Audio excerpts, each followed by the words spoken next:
मित्रों, स्वागत है आपका। दिस साइड से कृष्णा गुप्ता इज वेलकम। तो आई होप आप लोगों ने इसके पहले के पार्ट 1 एंड पार्ट 2 देख लिए, जिसके अंदर मैंने रिवीजन करा है, rapid revision, preferentials, debenture, cost of capital, cost of equity and the cost of retain earning का। ये वाले वीडियो में मैं कवर कराऊंगा cost of weighted average cost of capital. क्या कवर कराने वाला हूं मैं? Weighted average cost of capital, जिसको शॉर्ट में बोलते हैं वैक। क्या बोलते हैं? WACC। तो अगर एग्जाम में बोले ओवरऑल कॉस्ट ऑफ कैपिटल, इसका मतलब ये यही चाह रहा है कि आपको weighted average cost of capital निकालना है। ठीक है, तो इसका दूसरा नाम होता है ओवरऑल कॉस्ट ऑफ कैपिटल भी होता है। बढ़ते आगे, कैसे कैलकुलेट करना है, क्योंकि कॉस्ट ऑफ कैपिटल में एट द एंड आपको ज्यादातर ये वाले क्वेश्चन ही देखने मिलेंगे जहां पे वो आपको बोलेगा कि कॉस्ट ऑफ कैपिटल निकाल के बताओ, weighted average cost of capital निकाल के बताओ। तो आइए शुरू करते हैं। ये जो कंसेप्ट नोट्स है, ये कंसेप्ट नोट आपको मिल जाएगा। Yes, it is free of cost, available right now, which is into the telegram channel also। तो आप डिस्क्रिप्शन में डिस्क्रिप्शन बॉक्स में लिंक दिख रहा होगा, उस पर क्लिक कर लेना, आपको मिल जाएगा।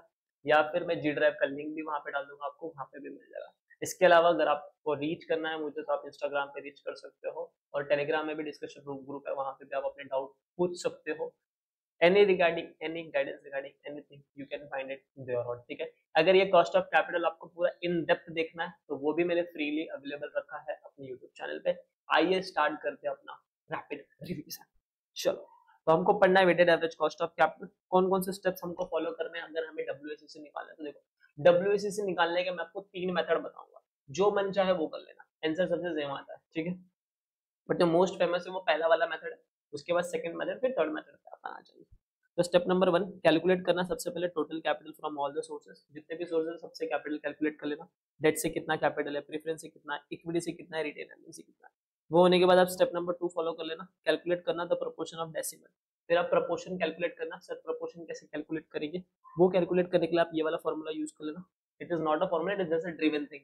तो individual capital source divide by total capital. तो जो भी इंडिविजुअल डेट से 5 लाख लिया तो 5 लाख ऊपर रखना, टोटल कैपिटल मेरी 25 लाख है तो 25 लाख नीचे रखना। तो 5 लाख डिवाइड बाय 25 लाख, आपका आंसर आएगा 0.20 समवेयर। तो आप इसको डेसिमल में भी कैलकुलेट कर सकते हो। तो फर्स्ट प्रेफरेंस है आप डेसिमल में कैलकुलेट कर देना, एंड सेकंड प्रेफरेंस है आप परसेंटेज में कैलकुलेट कर देना।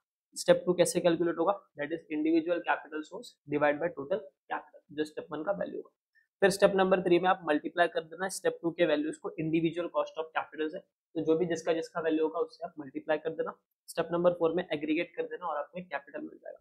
जैसे फॉर एग्जांपल ये फॉर्मेट आपको बनाना होगा, format source of capital, amount, proportion, cost after tax and WACC। ये वीडियो में मैंने ये प्रेजेंटेशन रखा है कि आपने एक बार कॉस्ट ऑफ कैपिटल पढ़ लिया है और आप यहाँ पे रिवाइज करना है। ठीक है, this is an example. Debenture से मैंने 10 लाख लिए, प्रेफरेंस से 15, इक्विटी से 25, रिटेन अर्निंग से 50। ये उसका कॉस्ट है 10%, 12%, 15%, 13%। तो सॉल्यूशन करते टाइम मैंने क्या किया, सोर्स ऑफ कैपिटल लिख दिया, सबका अमाउंट लिख दिया, फिर सबका प्रपोर्शन निकाल दिया। प्रपोर्शन कैसे निकाला? 10 lakh divide by 1 crore, then 15 lakh divide by ये, 25 divide by this, and then 50 divide by this. तो प्रपोर्शन आ गया। सबका मैंने इंडिविजुअल कॉस्ट रख दिया। इस इंडिविजुअल कॉस्ट को आप मल्टीप्लाई करोगे तो आपको WACC मिल जाएगा। ध्यान रखना 0.1 मल्टीप्लाई बाय 10 प्रेस करोगे तो जो भी आंसर 1 आएगा। तो यहाँ पे आपने जब परसेंटेज प्रेस नहीं किया तो आप यहाँ पे भी 1% लेना। ठीक है, इन सबको आप टोटल करोगे। अगर आप 0.1 मल्टीप्लाई बाय 10% कैलसी पे प्रेस करोगे तो आपका आंसर डेसिमल्स में आ जाएगा। तो डेसिमल्स में भी आप लिख सकते हो, परसेंटेज में भी लिख सकते हो। It is advisable in the exam, write your answer in the decimals also और in the percentage also. Got it? चलो आगे बढ़ते। Another way to calculate WACC निकालने का एक दूसरा तरीका, यानी जस्ट इस टेबल को मैंने इस फॉर्मूले में कन्वर्ट कर दिया और कुछ नहीं। देखो यहाँ पे हम लोग क्या निकाले, ये 0.1 प्रोपोर्शन मींस ये वेट्स ही तो है, मैं वेट्स मल्टीप्लाई बाय कॉस्ट कर रहा हूँ। फिर सब जो भी मेरा आंसर आ रहा है उसको मैं ऐड कर रहा हूँ, यहाँ पे भी मैं वही कर रहा हूँ। Wait of equity multiply by cost of equity, इससे क्या आएगा, तो इसको मैं ऐड कर दूंगा। किसमें ऐड कर दूंगा? W8 में। सबसे पहले wait of equity multiply by cost of equity, तो ये करने से मेरे को ये आंसर मिल जाए। ठीक है, फिर weight of debt multiply by cost of debt, फिर ये आंसर मिलेगा। इसको सॉल्व करूंगा तो ये आंसर मिलेगा। इसको सॉल्व करूंगा तो मेरे को ये रिटेन अर्निंग मिलेगा। अब क्या होगा, इन सारों को मैं ऐड कर दूंगा तो मुझे क्या मिल जाएगा, मेरा कॉस्ट ऑफ इक्विटी मिल जाएगा। तो यही किया है मैंने। वेट ऑफ इक्विटी कैसे निकलेगा? That is equity upon total amount. यही तो यही की तरह ही रहने वाला है। वेट ऑफ डेट ऐसे निकलेगा, debt upon total amount. Weight of preference, preference upon total amount.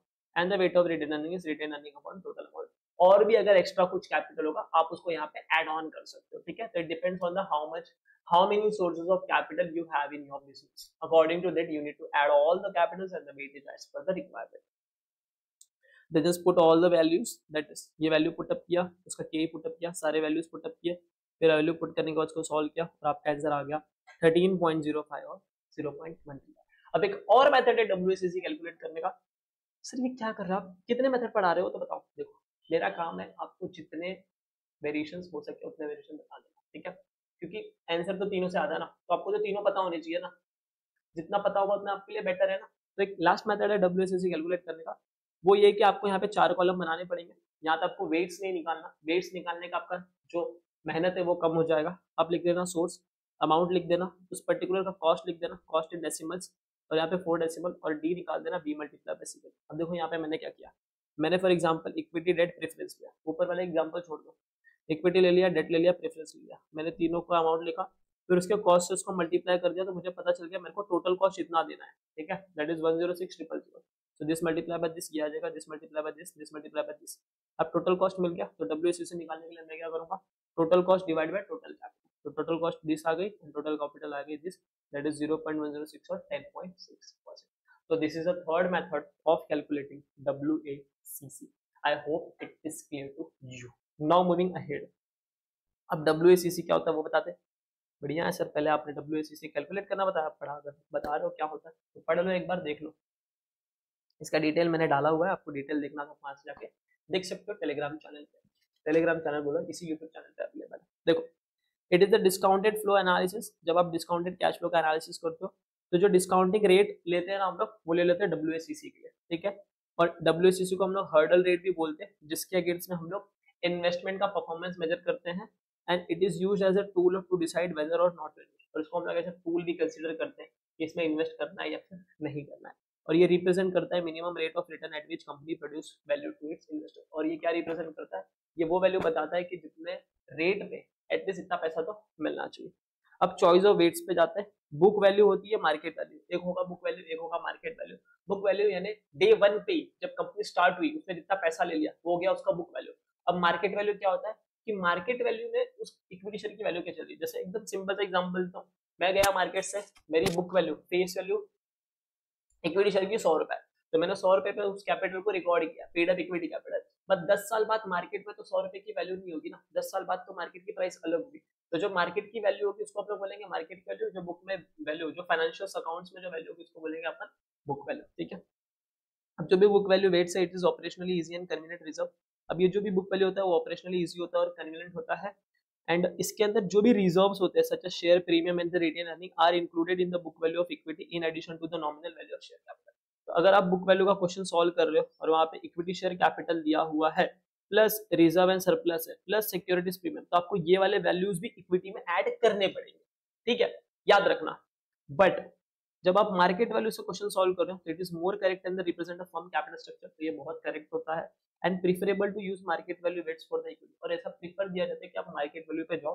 But यहाँ पे आपको एक बात याद रखनी है, जो भी रिजर्व्स होते हैं such as share premium and return earning are ignored as they are effective incorporated into the equity. तो जब आप अगर मार्केट वैल्यू से अगर आप क्वेश्चन सॉल्व कर रहे हो तो सिक्योरिटीज प्रीमियम रिजर्व उसकी वैल्यू को आपको इग्नोर करना है, क्योंकि उसका इनडायरेक्ट इफेक्ट मार्केट वैल्यू के प्राइस में आ ही जाता है कि मार्केट में जो सिक्योरिटी की प्राइस चल रही है उसके अंदर उसका इंक्लूडेड इफेक्ट आ जाता है। तो एक बात एकदम थिन लाइन ऑफ डिफरेंस है, बुक वैल्यू में reserve and surplus securities premium add कर देने अलग से इक्विटी की वैल्यू में, मार्केट वैल्यू में ऑलरेडी एडेड होता है, तो उस टाइम पे उसको इग्नोर कर देना। चलो अब also read the difference between market और book value, modules of book value और मार्केट वैल्यू का डिफरेंस पढ़ लेना। अभी फ्लोटेशन कॉस्ट का अगर आपको कैलकुलेशन करना है तो फर्स्ट प्रेफरेंस क्वेश्चन के हिसाब से जाओ, सेकंड प्रेफरेंस अगर मार्केट की प्राइस दी है तो आप लोग फ्लोटेशन कॉस्ट मार्केट प्राइस पे निकालोगे, और थर्ड प्रेफरेंस मार्केट प्राइस अगर नहीं दिया है तो फेस वैल्यू पे जाओगे। आगे बढ़ते हैं क्वेश्चन। अब कुछ क्वेश्चन स्पेसिफिक नोट्स है वो भी देख लेते हैं सो दैट आपका ये पार्ट भी कवर हो जाए। WACC आपका कवर हो चुका है, तो देखो if your question give information of equity and return earning and ask you find out WACC by using market value, so below step should be followed। तो अगर आपको क्वेश्चन में इक्विटी और रिटेन अर्निंग की वैल्यू दी है और वो बोला है WACC निकालो मार्केट वैल्यू यूज करके, तो कैसे सॉल्व करोगे। स्टेप नंबर 1 आप क्या करते ना, स्टेप नंबर 1 में find out value of amount of capital source by using book value. तो सबसे पहले आप बुक वैल्यू का यूज करना और बुक वैल्यू का यूज करके source of capital find out करना कि इक्विटी कितना है, वो सारी चीजें। देन स्टेप नंबर 2 में find out ratio of equity and return earning and weights of equity and return earning. फिर स्टेप नंबर 2 में आप वेट्स फाइंड आउट करना, सबसे पहले आप अमाउंट फाइंड आउट करना, फिर वेट्स फाइंड आउट करना। देन स्टेप नंबर 3 में market value of equity and return earning, फिर उसका मार्केट वैल्यू निकालना कि market value of equity return earning क्या होगा। अब यहाँ पे क्या होगा, नंबर ऑफ इक्विटी शेयर्स आएंगे, आप उसको मार्केट से मल्टीप्लाई करोगे, मार्केट प्राइस, आपको एक अमाउंट मिलेगा, बहुत बड़ा अमाउंट मिलेगा। अब उस अमाउंट के अंदर रिटेन अर्निंग भी होगा और इक्विटी भी होगा, that is number of share. ये देखो मैंने लिखा है, कैसे निकालेंगे market value, equity and retain earning दोनों मिला के number of share multiply by market price of equity, क्योंकि मैंने बोला था जो मार्केट की प्राइस होती है उसके अंदर already retain earning reserve surplus का इफेक्ट दिया होता है, तो ये टोटल अमाउंट आएगी। टोटल अमाउंट आने के बाद आप स्टेप नंबर 4 में जाओगे, वहां पे आप निकालोगे market value of equity. Market value of equity निकालना बहुत सिंपल है, जो भी स्टेप 3 की वैल्यू आएगी उसमें आप रेशियो ऑफ इक्विटी को मल्टीप्लाई कर देना, जो आप यहाँ पे निकाल रहे हो, और रिटेन अर्निंग की वैल्यू में भी स्टेप 3 और ratio of retain earning multiply कर देना, एंड लास्ट में आप वेक निकाल देना by using by making table. और इसके लिए आप इलस्ट्रेशन 16 और 17 देख सकते हो, जो आपके मॉड्यूल का क्वेश्चन नंबर 17 एलडीआर है, ठीक है। अगर आपको book value to market value निकालना है तो उसको निकालने का दूसरा तरीका भी होता है कि आप टोटल बुक वैल्यू ऊपर रख लो, बुक वैल्यू पर शेयर नीचे रख लो, तो आपको पर शेयर पर बुक वैल्यू पर शेयर आ जाएगा और उसको मल्टीप्लाई नंबर ऑफ शेयर मिलेंगे। इससे आपको क्या मिल जाएगा, इससे आपको nothing but number of shares मिल जाएगा कि कितने नंबर ऑफ शेयर्स है in case of book value, और आप मार्केट वैल्यू से मल्टीप्लाई कर देना तो आपको मिल जाएगा मार्केट की वैल्यू, ठीक है। आगे बढ़ते हैं, अब मार्जिनल कॉस्ट ऑफ कैपिटल क्या होता है वो देख लेते हैं। So it may be defined as the cost of raising an additional rupee of capital. तो मार्जिनल कैपिटल का मतलब ये होता है कि अगर मैं एक्स्ट्रा 1 रुपए अगर मैं एक्स्ट्रा लेने जा रहा हूँ तो मुझे कितना मार्जिनल यानी एक्स्ट्रा कॉस्ट लगेगा, ठीक है, एकदम सिंपल वर्ड्स में। Since the capital is raised in the substantial amount in practice, क्योंकि आप पिक्चर में जाके देखोगे रियल में हम ज्यादा अमाउंट में कैपिटल कभी कभी ले लेते हैं। Now it is referred as a cost incurred in raising new fund over and about the existing. तो इसका दूसरा नाम होता है कि एक लेवल के ऊपर आप जा रहे हो तो आपको कॉस्ट बढ़ेगा कि नहीं बढ़ेगा, ठीक है। तो एकदम सिंपल बताता हूँ कि डिबेंचर वाले जो होते हैं ना, इक्विटी वाले होते हैं, उनका काम क्या होता है, रिस्क लेना। तो वो डिबेंचर को देखते हैं कि अच्छा डिबेंचर अगर 10 लाख होगा तो हम 10% लेंगे, लेकिन अगर डिबेंचर 10 लाख से थोड़ा भी इंक्रीज हुआ तो हम भी अपना कॉस्ट बढ़ा देंगे, ऐसे करें। तो वो वाले कंसेप्ट में इसका काम आता है। डिटेल में जानना है आप जा सकते हो, वहां देखने के लिए फुल वीडियो पढ़ा है। It is derived when the average cost of capital is calculated using the marginal rates. तो यहाँ पे मार्जिनल रेट्स का यूज करते हैं। अब क्या होता है कैसे होता है उसका रिलेवेंट क्वेश्चन है, बाद देखेंगे तो आपको पता चल जाएगा। इसके अंदर मैंने कंसेप्ट नोट्स की एक और अच्छी खास बात क्या है कि जो भी रिलेवेंट कंसेप्ट है वो लिखा है मैंने, और उसके बाद मैंने बता दिया कि आप जाके ये वाला क्वेश्चन पेपर कर लो, और एलडीआर लिखा है मतलब देख ही लेना, ठीक है। चलो आगे बढ़ते हैं। Calculation of growth rate where there is a uniform trend followed in the basis of EPS. अब क्वेश्चन में क्या होगा, हमें ग्रोथ रेट निकालना है, और ग्रोथ रेट किसका यूज करके निकालना है कि बहुत सारे साल का ईपीएस दिया हुआ है और वो यूनिफॉर्म ग्रोथ रेट से इंक्रीज हो रहा है, तो उसको निकालने का एकदम सिंपल, आप ये वाला फॉर्मूला यूज कर लेना, new EPS minus old EPS upon old EPS. आपका जो भी आंसर आएगा वो डेसिमल में आएगा, वही ग्रोथ रेट हो जाएगा। जैसे एग्जांपल मेरा न्यू ईपीएस 1.10 है, ओल्ड ईपीएस 1 है, सो ग्रोथ रेट क्या बन जाएगा 1.10 माइनस 1 डिवाइड बाय 1, और इसको सॉल्व करूंगा 0.10 और 10%, ठीक है। And use tax rate only in case of debenture. अब आपको बात याद रखनी है कि सिर्फ डिबेंचर के केस में हम टैक्स रेट यूज करते हैं, बाकी हम कहीं पे यूज नहीं करते, और वो भी कौन सा वाला tax rate, corporate tax rate use करेंगे। If question says calculate marginal cost when no shares are issued then calculate WACC normally. तो अगर क्वेश्चन ने बोला कि आप मार्जिनल कॉस्ट निकालो जहां पे कोई भी शेयर इशू ही नहीं किया, तो अपने को टेंशन लेना ही नहीं, जैसे नॉर्मल कैलकुलेट करते आ रहे हैं वैसे ही कैलकुलेट करना।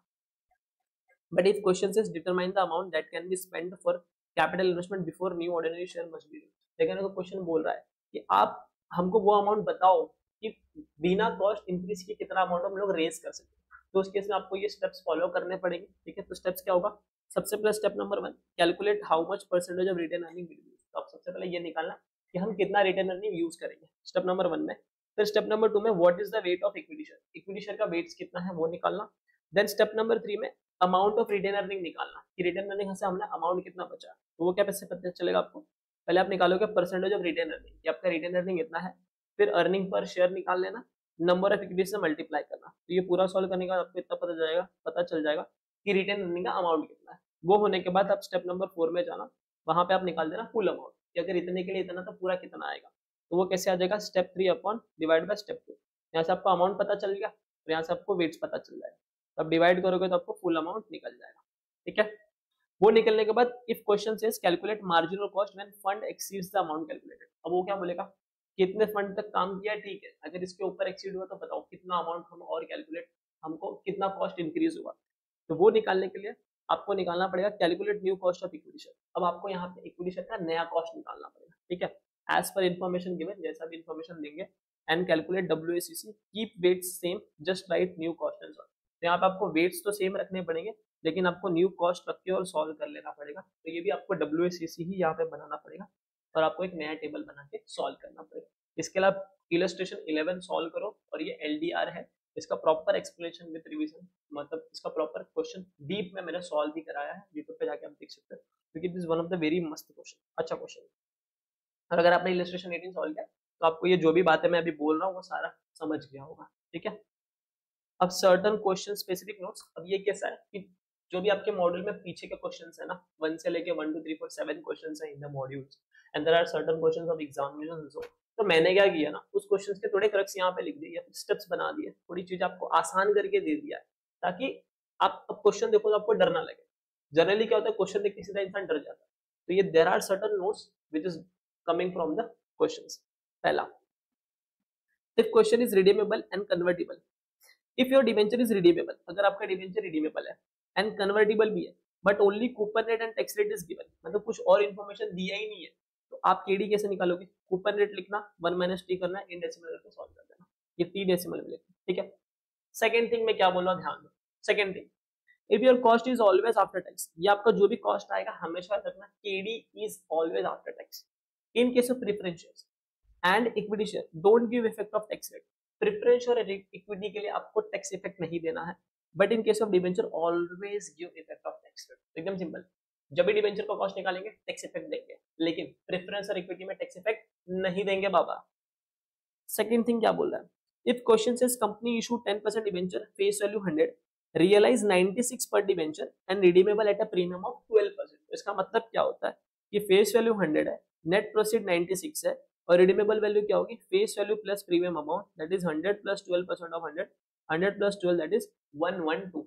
तो 112 is nothing but your redeemable value. इसके बाद आप क्वेश्चन नंबर 3 सॉल्व कर सकते हो, आपका सॉल्व हो जाएगा। थर्ड नोटिंग देख लो, if your question is determine the pattern of raising additional capital and if additional capital requirement is 10 lakh and debt equity का मिक्स दिया 3.7, तो इसका मीनिंग क्या निकलता है?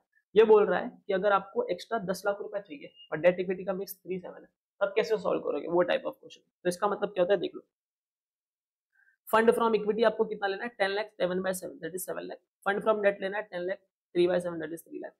एंड आल्सो नोन फॉर और आल्सो फ्रॉम कैपिटल स्ट्रक्चर, आपको कैपिटल स्ट्रक्चर भी फॉर्म करना है, it is form also capital structure while forming it if any amount is used from retained earning then deduct it from equity fund requirement। तो अगर आप capital structure भी आपको form करना है कि आपने डेट से इतना लिया, इक्विटी से इतना लिया, रिटेन अर्निंग से इतना लिया, तो जब आप इक्विटी का अमाउंट लिखोगे ना, तो जितना अमाउंट आपने रिटेन अर्निंग से लिया ना उतना आप माइनस कर देना वहां, ठीक है। और if your question says find out post tax average cost of additional date, अगर क्वेश्चन ने ये बोला निकालने के लिए, तो अब ये दो स्टेप फॉलो करके आप आंसर सॉल्व कर सकते हो। सबसे पहले आप कैलकुलेट करना कॉस्ट आफ्टर टैक्स, ठीक है, because here are 2 coupon rate is given, तो दोनों के लिए अलग अलग कॉस्ट निकाल देना। दो, अगर आप 2 सोर्सेज से कैपिटल ले रहे हो, डेट ले रहे हो, 3 से ले रहे हो, तो जितने भी सोर्सेज से आप कैपिटल ले रहे हो उसका आफ्टर टैक्स कॉस्ट निकाल देना, और वो निकालने के बाद उसका एवरेज कॉस्ट निकालना है। एवरेज कॉस्ट कैसे निकालेंगे, एक डेट से कितना पैसा लिया उसका पोस्ट टैक्स कॉस्ट, फिर दूसरे डेट से कितना पैसा लिया उसका पोस्ट टैक्स कॉस्ट, इसका कॉस्ट दोनों को ऐड करेंगे और divide by total amount of debt कर देंगे कि हाँ भाई मेरा टोटल खर्चा इतना था, टोटल डेट इतना था, मल्टीप्लाई बाय 100, तो मेरे को एक कॉस्ट मिल जाएगा, मेरा पोस्ट टैक्स एवरेज कॉस्ट कितना है। और यही आपको परसेंटेज यूज करना है जब आप WACC सॉल्व करोगे। इसके बाद आप क्वेश्चन नंबर सॉल्व करोगे तो आपका सॉल्व हो जाएगा। क्वेश्चन नंबर 4 का इसका लिंक है। अब आगे बढ़ता हूँ थोड़ा। If your question is during the previous 5 years, अगर आपका क्वेश्चन बोल रहा है, क्या बोल रहा है, ड्यूरिंग द प्रीवियस 5 ईयर्स, पिछले 5 सालों में dividend has steadily increased from 10.60 to 14.19 per share, means here you have to calculate growth rate। ये बोल रहा है कि पहले 10.60 था बट अभी मेरा डिविडेंड 14.90, तो यहाँ पे आप ग्रोथ रेट निकाल सकते हो बाय यूजिंग दिस इंफॉर्मेशन। वही 14.19 डिवाइड बाय 10.60, फिर आपका एक आंसर आएगा, फिर आप पीवीआईएफ टेबल में देख के उसको सॉल्व कर सकते हो। आगे बढ़ता हूँ। If your question says the company proposes what, if your question says the company proposes to issue 11-year 15% debenture but the yield of debenture or similar maturity, risk factor class is 16%। अब अगर आपका question बोलता है कि हमने ना कोई ऐसा डिबेंचर इशू किया जो 15% का रिटर्न देने वाला है, ठीक है, मतलब हमने मार्केट में जाके ऐसा डिबेंचर इशू किया जो 15% का रेट ऑफ इंटरेस्ट देगा, बट मार्केट क्या बोलती है, जो आप हमको दे रहे हो ना उतना सेम रिस्क लेने की वजह से कोई हमको 16% दे रहा है, यानी कोई सामने वाला हमको ज्यादा पैसा दे रहा है, मतलब हमको ज्यादा इंटरेस्ट दे रहा है। आप इशू कर रहे हो मार्केट में, आप 15% दे रहे हो ना, बट सामने वाला इंसान हमको सेम रिस्क लेने का 16% दे रहा है, तो हम क्या बोलते हैं, ठीक है वो 16% दे रहा है ना, मैं तो 15% दूंगा, एक काम करो, अगर आप उसको 100 रुपया दे रहे हो ना, तो मुझे 100 रुपया मत दो, मुझे उससे कम पैसा दो, ठीक है, तो आपका काम हो जाएगा, कम इन्वेस्ट करो जिससे आपको 16% मिल भी जाए, तो आप उतना ही पैसा इन्वेस्ट करो ना जिससे आपका 16% मिलने लगे। तो उसको निकालने का दो तरीका होता है, और इस केस में आपको फ्लोटेशन कॉस्ट निकालनी होती है फेस वैल्यू में। ये क्वेश्चन जब सॉल्व करना तो फेस वैल्यू का फ्लोटेशन कॉस्ट निकालना। अब इसके दो मेथड है कैलकुलेट करने के नेट प्रोफिट। पहला है आप अप्रोक्सीमेशन मेथड यूज करो, और दूसरा होता है प्रेजेंट वैल्यू मेथड। इसको अप्रोक्सीमेशन मेथड कैसा बोला, देखो ध्यान दो, मैंने इधर पे ना अच्छे से इसको एग्जाम्पल में सॉल्व ही कर दिया। एक्चुअल इंटरेस्ट जो आप देने वाले हो is equal to issue price multiply by rate of interest जो सामने वाले को मिलने वाला है। तो इशू प्राइस क्या होगी वो हमको निकालना है, तो इशू प्राइस मल्टीप्लाई बाय 0.16 जो सामने वाला देगा इज इक्वल टू 15, मतलब कितना पैसा सामने वाला दे क्योंकि उसको 16% का रिटर्न मिला है, ठीक है, तो वही तो हमको निकालना है क्योंकि हम तो उसको 15 ही देने वाले हैं। तो आप इशू प्राइस इधर रखोगे, इसको यहाँ पे डालोगे, तो आपको मिल जाएगा कि अगर मैंने इशू प्राइस 93.75 रखा, ठीक है, अगर मैंने इशू प्राइस 93.75 रखा और अगर इसका 15% में इसका 0.16% निकाल रहा हूँ तो मेरा 15 रुपया ही आएगा, मतलब मेरे जेब से 15 रुपया ही जाने वाला है, ठीक है। तो आपका इशू प्राइस हो गया एंड इसी से आपका नेट प्रोफिट निकल जाएगा। नेट प्रोफिट यहाँ पे कैसे हो जाएगा, इस वाले केस में आपको फेस वैल्यू का फ्लोटेशन कॉस्ट निकालना है, ठीक है। तो issue price minus flotation cost, तो 93.75 माइनस 100 का 2%, ये सॉल्व करोगे तो आपका नेट प्रोफिट आ गया 91.75। अब दूसरा तरीका क्या है, दूसरा तरीका आप प्रेजेंट वैल्यू मेथड फॉलो करो। प्रेजेंट वैल्यू मेथड फॉलो कर लो मतलब क्या, आप बोलते हो ये डिबेंचर है ना, बोला हाँ डिबेंचर है, चलो आप बोलते हो सामने वाले को ठीक है 5 साल का डिबेंचर है, बोला हाँ, अब मैं पहले साल 16 दूंगा, दूसरे साल 16 दूंगा, तीसरे साल 16 दूंगा, फिर 16 मिलेगा आपको, फिर 16 मिलेगा, फिर आपको 100 मिलेगा, यही बोलना चाह रहे हो आप, यही मिलने वाला है, तो बोला नहीं ऐसा तो नहीं होना। तो मैं बोला मेरा जो डिबेंचर है वो पहले साल आपको 15 देगा, फिर 15 देगा, फिर 15 देगा, क्योंकि मैं तो 15 दूंगा, आपको चाहिए 16, फिर 15 और लास्ट में 100 दे दूंगा। तो ये जितने भी कैश फ्लो है ना, आप इसका डिस्काउंटिंग कर लो और आज के दिन देख लो इसकी प्राइस क्या है, ठीक है, cash flow method PV method लगा के, तो इसको डिस्काउंटिंग करते हैं। एक बार पीवीएएफ का यूज कर लेते हैं यहाँ पे, दैट इज 100 का 15% 15 आ गया। मैंने बोला था अगर कैश फ्लो कॉमन होगा तो हम पीवीएएफ यूज कर लेते हैं और 5.029 लगा दिया, तो इंटरेस्ट का आ गया प्रेजेंट वैल्यू 75.45, और जो 100 रुपया मुझे 5 साल बाद मिलने वाला है, ठीक है, यहाँ पे 11 ईयर्स है, ठीक है, इस क्वेश्चन के अंदर 11 ईयर्स है, तो जो 11 ईयर्स बाद मिलने वाला है वो इसका पीवी फैक्टर ये आ गया, इंटरेस्ट फैक्टर, उसको मल्टीप्लाई किया, इन दोनों को ऐड किया तो मुझे आंसर मिल गया 94.935। यहाँ पे एक बात याद रखना, जो आप रेट ऑफ इंटरेस्ट लोगे वो इन्वेस्टर क्या चाहता है उसके हिसाब से लोगे, यानी यहाँ पे 15% से नहीं डिस्काउंट करोगे, 16% से करोगे, ठीक है। ऐड कर दिया, आपका ये आ गया, तो नेट प्रॉफिट कैसे मिलेगा 94.935 माइनस 2, आपका आंसर आ जाएगा 92.935। तो ये थोड़ा एक क्वेश्चन स्पेसिफिक था, इसलिए मेरे को ये यहाँ पे बताना पड़ा, और मैंने क्या किया यहाँ पे विद एग्जाम्पल ही डाल दिया, ताकि अगर एग्जाम में ऐसे कुछ क्वेश्चन है तो आप लोग को टेंशन लेना ही नहीं है, एग्जाम्पल ही यही एग्जाम में यही देख लोगे तो भी आपका काम बन जाएगा। एंड आगे देख लो, ये मैंने अनदर मेथड तो करा, and market value of equity has been apportioned in the ratio of book value of equity and retained value. तो जो भी मार्केट वैल्यू इक्विटी होती है आप उसी को बांटोगे दो टुकड़ों में, बुक वैल्यू ऑफ इक्विटी में, देखो वापस बोलो, फॉर एग्जांपल मैंने बुक वैल्यू निकाला इक्विटी और रिटेन अर्निंग का, उसका रेशियो आया 5:3, ठीक है, उसका रेशियो कितना आ गया 5:3। अब मैंने मार्केट की वैल्यू निकाली, चलो 5:3 नहीं लेते, उसका रेशियो आ गया 5:5, ठीक है, कॉमन कॉमन। मैंने मार्केट की वैल्यू निकाली, मार्केट की वैल्यू आ गई 10 लाख। तो अब जब मैं WACC में वेट्स लिखूंगा अमाउंट ऑफ कैपिटल, तो मैं क्या लिखूंगा, इक्विटी में लिखूंगा 5 लाख, ठीक है, और रिटेन अर्निंग में भी मैं लिखूंगा 5 लाख, ऐसा मैं बांट दूंगा इस मार्केट वैल्यू, जैसे ऊपर एक क्वेश्चन में किया बस। और ये तो चीज मैंने आपको कवर कराई थी अभी जस्ट। आगे बढ़ते हैं फिफ्थ वाले ऑप्शंस की तरफ, क्या बोल रहा है, if question gives operating profit, अगर क्वेश्चन के अंदर ना ऑपरेटिंग प्रॉफिट दिया है और इंटरेस्ट चार्ज दिया है और वो बोल रहा है आप केई और केडी निकालो, तो आप कैसे निकालोगे, तो उस केस में केई और केडी, देखो अगर क्वेश्चन ने आपको ऑपरेटिंग प्रॉफिट दिया है, इंटरेस्ट का चार्ज दिया है, केई भी दिया है, केडी भी दिया, और आपको बोल रहा है वैल्यू ऑफ डेट और इक्विटी निकालो, तो आप ये दो फॉर्मूला यूज कर लेना। वैल्यू ऑफ डेट निकालने के लिए interest charge upon KD, hashtag मारा है, राइट करना डेसिमल के अंदर, एंड वैल्यू ऑफ इक्विटी निकालने के बाद ऑपरेटिंग प्रॉफिट में से इंटरेस्ट का खर्चा हटा दोगे तो बचा हुआ पैसा किसको मिल जाता है, इक्विटी वालों को, डिवाइड बाय के, और इसके भी आपको डेसिमल में लिखना है। Live example solve, live example solve किया, क्या सॉल्व किया, लाइव एग्जांपल देख लेते एक बार, देख लो। ऑपरेटिंग प्रॉफिट 100 है, इंटरेस्ट चार्ज 30 है, केडी 10% एंड केई 20%। तो वैल्यू ऑफ डेट क्या आ जाएगा 30 divide by 0.1 300 and value of debt is 100 minus 30 0.2 that is 350। ठीक है, चल। If your question says firm has a new proposal, then the new fund brings additional profit. So here KE will now change and calculate revised KE. तो अगर question बोल रहा है कि fund के पास न्यू प्रपोजल है जिसकी वजह से प्रॉफिट चेंज हो जाएगा, तो कैसे करेंगे उस केस में? तो उस केस में आपको नया KE निकालना पड़ेगा। नया KE कैसे निकालोगे? ओल्ड प्रॉफिट ले लेना, न्यू प्रॉफिट ले लेना, दोनों प्रॉफिट ऐड हो जाएगा, उसमें से माइनस कर देना ओल्ड इंटरेस्ट का खर्चा प्लस न्यू इंटरेस्ट का खर्चा जो भी आएगा वो माइनस कर देना और divide by total equity capital भाई। ठीक है, और यहाँ पे याद रखना hashtag new fund raise from debt multiply by new debt interest. अच्छा, ये जो अमाउंट यहाँ पे निकल के आएगा जितना आपने न्यू फंड लिया उसको न्यू इंटरेस्ट के डेट से आपको मल्टीप्लाई करना है। ठीक है, नाउ व्हेन कैलकुलेटिंग वेक, जब भी आप डब्ल्यूसी से निकालोगे इन अमाउंट कॉलम याद रखना बिफोर न्यू प्रपोजल निकाल रहे हो तो डेट ओल्ड वैल्यू ले लेना और आफ्टर न्यू प्रपोजल निकालो तो जो भी प्रपोजल आने के बाद उसकी जो वैल्यूज हो गई थी इक्विटी की वो आपको ले लेनी। क्वेश्चन नंबर 6 करोगे हो जाएगा।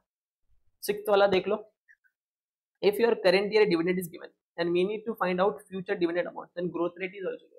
अगर करंट ईयर का डिविडेंड दिया है, फ्यूचर का कोई डिविडेंड फाइंड आउट करना है तो आप ये वाला फॉर्मूला लगाओगे कि dn is equal to d01 plus g to the power n। Example current dividend 100 रुपए है, ग्रोथ रेट 15% है एंड डिविडेंड मेरे को थर्ड ईयर के एंड में चाहिए, तो मैं क्या लिखूंगा d3 is equal to d01 plus g to the power।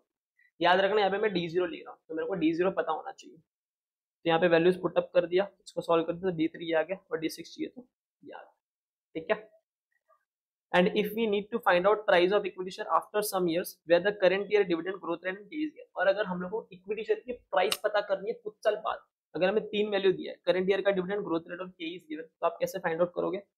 TN is equal to जिस भी ईयर आपको प्राइस चाहिए होगा वो इज इक्वल टू dn+1 के माइनस जी। फॉर एग्जांपल अगर मुझे p6 चाहिए तो मैं क्या लिखूंगा d6+1 divide by K minus जी। ये के माइनस जी मेरे को दोनों के दोनों डेसिमल्स में लिखना है, तो ये फर्दर क्या बन जाएगा P6 is equal to D7 divide by K minus G. ठीक है, और ये उसका एग्जांपल है, दैट इज एग्जांपल। अगर करंट ईयर डिविडेंड मेरा दिया है 12.76 एंड ग्रोथ रेट 5%, के मेरा 32.5 ईयर्स है, वो बोला है फाइंड आउट करो 3 ईयर और 6 ईयर का प्राइस क्या होगा, तो मिलूंगा प्राइस चाहिए मेरे को 3 साल बाद, तो P3 is equal to D4 के माइनस जी। अब D4 कैसे आएगा? D4 आएगा D01 plus G to the power n, तो 1 plus G to the power n, इसके वैल्यूज को पुट अप किया, दैट इज देखो D0 का वैल्यू क्या था 12.76, तो 12.76 पुट अप किया 1 प्लस जी, ग्रोथ रेट कितना है 5%, तो मैंने 5% पुट अप किया टू द पावर 4 क्योंकि 60 साल बाद था, तो इसको सॉल्व करेंगे 1 प्लस 0.05 टू द पावर 4 का वैल्यू निकालेंगे तो वो आपका आ जाएगा ये, और इसको इससे मल्टीप्लाई करेंगे एंड ये देखो ये डेसिमल्स में लिखेंगे। ठीक है, डेसिमल के बाद ये आएगा, उसको सॉल्व करेंगे तो 56.42%। and that's it, be happy every time because your happiness। इस पे आता हूँ, पहले आने से पहले कुछ पास्ट अटेम्प्ट पेपर के लर्निंग्स है वो भी मैं लिखा आपको बता देता हूँ। If you are calculating all cost on 31 March 2024 and if the debt is issued 1 year before, अगर आपका डेट 2023 में इशू है लेकिन आप कॉस्ट कर रहे हो 2024 में, तो एन का वैल्यू आप कितना लोगे 5 ईयर्स लोगे, भले वो डेट 6 ईयर्स के लिए इशू हुआ था, डेट तो मेरा 1 साल पहले 6 साल के लिए इशू हुआ था लेकिन 1 साल बाद तो उसको 5 साल ही बाकी है ना, इसके लिए आप एन का वैल्यू कितना लोगे 5 लोगे। और ये तो मैंने बता दिया इफ योर, हाँ यहाँ पे ध्यान रखना, ये तो मैंने बता दिया if question gives tax rate, ठीक है, कॉर्पोरेट टैक्स रेट दिया तो डेट और टर्म लोन के लिए यूज करोगे, पर्सनल इनकम टैक्स है तो रिटर्न अर्निंग के लिए यूज करोगे, cost of tax term loan निकालना तो KTL इज इक्वल टू I 1 माइनस T। अब यहाँ पे ध्यान देना if personal tax rate is given, अगर क्वेश्चन में पर्सनल टैक्स रेट दिया है और फ्लोटेशन कॉस्ट नहीं दिया है तो ज्यादातर फर्स्ट ऑप्शन तो यही है कि जहाँ पे फ्लोटेशन कॉस्ट नहीं दिया है तो आपका KE is equal to KR हो जाएगा। ठीक है, cost of equity is equal to cost of return earning. But second option क्या बोलता है? सेकंड ऑप्शन बोलता है KE इज इक्वल टू, अगर आपको KR निकालना है so KR is equal to KE 1 minus TP। TP क्या हो गया? TP is nothing but the tax on personal income, tax on personal income tax. ठीक है, तो TP is equal to personal tax rate, ऐसे भी करके आप निकाल सकते हो, दोनों ही आंसर आपका राइट होता है। अब सितंबर 2024 की क्या लर्निंग है? हाँ, अगर आपको मार्केट वैल्यू चाहिए और बुक वैल्यू दिया तो कैसे निकालोगे? देखो 4 तरीके, मैं आपको चारों तरीके बता देता हूँ। First preference it gives in question take, जैसा क्वेश्चन में दिया तो ले लो। सेकंड है आप ये वाला चीज फॉलो करो कि total market value is equal to total book value divide by book value per share multiply by market value per share. Third preference, अगर क्वेश्चन बोल रहा है book value is given and market price is dash percentage of book value, वो बोल रहा है कि वो इतना परसेंट है बुक वैल्यू का, 110% है, 150% है, तो कुछ नहीं, आप टोटल बुक वैल्यू में उतना परसेंट मल्टीप्लाई कर दो। एंड फोर्थ प्रेफरेंस आपका है, अगर कुछ नहीं बोला है तो if question says market value is at par, तो इसका मतलब समझ लेना book value is equal to total market value. ठीक है, that's it. And the last thing जो मुझे बोलना है, be happy every time because your happiness is in your hands. And best regard, C Krishna Gupta, give your best. बस इसी के साथ मेरा कॉस्ट ऑफ कैपिटल का रैपिड रिवीजन होता है खत्म। एंड आई होप आपने कॉस्ट ऑफ कैपिटल एक बार पढ़ा है तो आपको जो भी मैंने बातें बताई है, किसी भी प्रोफेशन से आपने पढ़ी होगी, जैसे भी पढ़ी होगी, आपको सारी चीजें समझ में आई होगी। ये जो कंसेप्ट नोट्स है आपको डिस्क्रिप्शन बॉक्स में मिल जाएगा। कनेक्ट करना है इंस्टाग्राम पे आप कनेक्ट कर सकते हो, सी कृष्णा गुप्ता 1। और अगर आपको कोई भी 1 to 1 मेंटरिंग लेनी है तो आप टॉपमेट पे भी मुझसे कनेक्ट कर सकते हो। ये अटेम्प्ट के लिए और अगले अटेम्प्ट के लिए मैंने उसको फ्रीली रखा है ताकि मैं आपको बेटर सर्विस दे पाऊँ। ठीक है, मुझे बस अपना बेस्ट देना है, जैसे मैंने ऊपर यहाँ पे लिखा है गिव योर बेस्ट, जैसे I need to give my best, आप भी अपना बेस्ट दो और आप अपने एग्जाम में रॉक ऑन करो। तो प्लीज रॉक ऑन करो और मिलते हैं अपने अगले सेशन में। टिल देन से Krishna Gupta is signing off. तब तक के लिए सायनारा, फिर मिलेंगे दोबारा। पिक्चर अभी